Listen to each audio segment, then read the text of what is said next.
जाहिर कार्यक्रम में बात करेंगे देश, दुनिया और राज्य की प्रमुख खबरों की। सबसे पहले अंतर्राष्ट्रीय खबरें। अपनी मुद्रा की गिरती कीमत और खराब सरकारी नीतियों के चलते पहले ही आर्थिक संकट से जूझ रहा पाकिस्तान अब नए करेंसी नोट जारी करेगा। पाकिस्तान के केंद्रीय बैंक ने ऐलान किया है कि वह जल्द ही नए नोट जारी करेगा, जिसमें सुरक्षा के फीचर्स पहले से ही काफी बेहतर होंगे। बताया गया है कि पाकिस्तान इस वक्त नकदी संकट से जूझ रहा है। इसकी एक बड़ी वजह नकली नोट है, जिसका धड़ल्ले से उपयोग अर्थव्यवस्था को भारी नुकसान पहुंचा रहा है।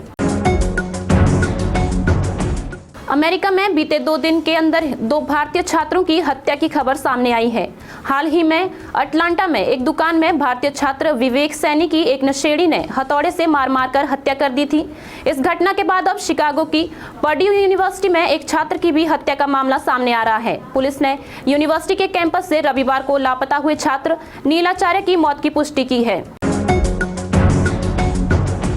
अमेरिका के पूर्व राष्ट्रपति डोनाल्ड ट्रंप के समेत कई लोगों के टैक्स रिकॉर्ड चोरी करने और उन्हें लीक करने के मामले में अमेरिका की अदालत ने एक शख्स को दोषी माना है। अदालत ने दोषी को 5 साल जेल की सजा सुनाई है। अदालत ने 38 साल के चार्ल्स लिटिल जॉन को डोनाल्ड ट्रंप समेत अमेरिका के हजारों अरबपतियों के आयकर रिटर्न्स अवैध तरीके से सार्वजनिक करने का दोषी पाया गया है।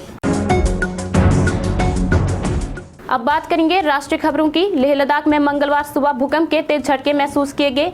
नेशनल सेंटर फॉर सिस्मोलॉजी के अनुसार लद्दाख के इलाके में यह भूकंप सुबह 5:39 पर आया। भूकंप की तीव्रता 3.4 रिएक्टर स्केल पर रही।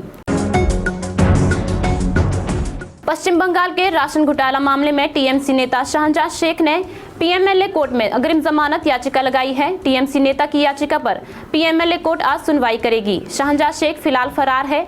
शाहनवाज शेख पर बीती 5 जनवरी को संदेश खाली में ईडी टीम पर हमले की साजिश रचने का भी आरोप है। संसद में बजट सत्र के शुरू होने से पहले केंद्रीय संसदीय कार्य मंत्री प्रहलाद जोशी दोनों सदनों में सभी दलों के नेताओं के साथ बैठक करेंगे। यह बैठक आज दोपहर संसदीय पुस्तकालय में होगी। सत्र राष्ट्रपति द्रौपदी मुर्मू के संबोधन से शुरू होगा। इस सत्र का समापन 9 फरवरी को होगा।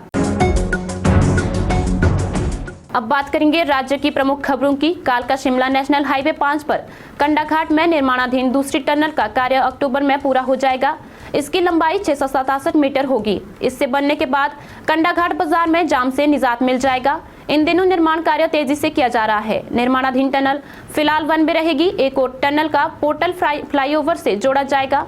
फ्लाईओवर का निर्माण कार्य भी इन दिनों चल रहा है। नवंबर के अंत तक राष्ट्रीय राजमार्ग प्राधिकरण टनल को ट्रायल के तौर पर कुछ दिनों के लिए खोलेगा।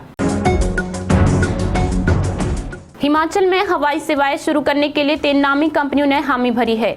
उड़ान 2 के तहत नॉन शेड्यूल फ्लाइट शुरू करने के लिए केंद्र उड्डयन मंत्रालय ने कंपनियों से आवेदन मांगे थे। कंपनियों ने चंडीगढ़ से पालमपुर, धर्मशाला, चंबा, किन्नौर, रिकांगपिओ तक हवाई सेवाएं देने की बात कही है। अब केंद्र सरकार की ओर से कंपनियों को रूट अवार्ड किए जाने हैं।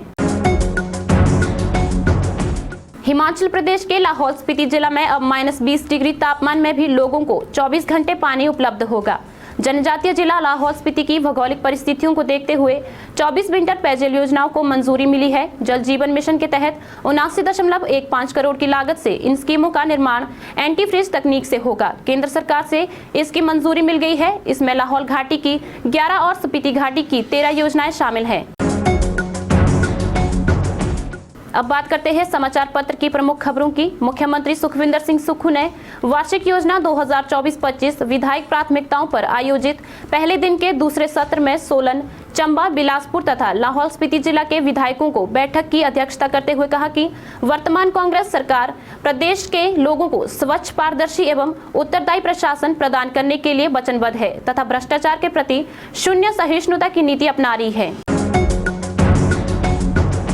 हिमाचल के रास्ते राज्यसभा में इस बार कौन दाखिल होगा? कांग्रेसी खेमे में यह सवाल बड़ा हो गया है। भारत निर्वाचन आयोग ने 15 राज्यों की 56 सीटों के लिए चुनाव की तारीख तय कर दी है और 27 फरवरी को राज्यसभा सदस्य के लिए चुनाव प्रक्रिया पूरी कर ली जाएगी। खास बात यह है कि हिमाचल से राज्यसभा सांसद और भाजपा के राष्ट्रीय अध्यक्ष जेपी नड्डा का कार्यकाल खत्म हो रहा है और इस सीट पर कांग्रेसी खेमे से किसी एक नेता की ताजपोशी राज्यसभा में होगी। कर्मचारी चयन आयोग के पेपर लीक मामले में विजिलेंस ने चौथी चार्जशीट दायर कर दी है। पेपर लीक मामले में विजिलेंस ने अब तक 5 अलग अलग पोस्ट कोड में 4 चार्जशीट दायर की है। अब बात करेंगे संपादकीय पृष्ठ की। बेशक नीतीश कुमार की भाजपा से जुड़ने का व्यापक असर राष्ट्रीय नीति पर ना पड़े, क्योंकि उनकी सियासत बिहार तक ही सीमित रही है, लेकिन वह राजनीति की अवधारणा बदल सकते हैं। इस लेख को आप पीएम के निशाने पर इंडिया शीर्षक के साथ संपादकीय पृष्ठ पर पढ़ सकते हैं। अमीरों का क्लब है world economic forum, doctor Ashwini Mahajan का लेख भी यहाँ छपा हुआ है। बड़े विजन के रंग निर्देशक थे डॉक्टर कैलाश, डॉक्टर देवेंद्र गुप्ता का लेख भी आप यहाँ पढ़ सकते हैं। और छिलकों की छावड़ी लोगन राम खिलौना जाना, पीएम सिद्धार्थ का लेख भी यहाँ छपा हुआ है। अब बात करेंगे रोजगार से जुड़ी कुछ जानकारी की। उत्तर प्रदेश अधीनस्थ सेवा चयन आयोग ने यूपीएसएससी प्रारंभिक पात्रता परीक्षा 2023 का रिजल्ट जारी कर दिया है।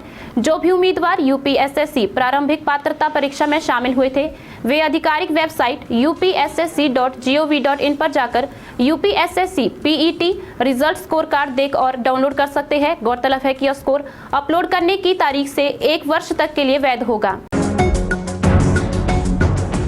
जाहिर है कार्यक्रम में बस इतना ही। बने रहें दिव्य हिमाचल टीवी के साथ।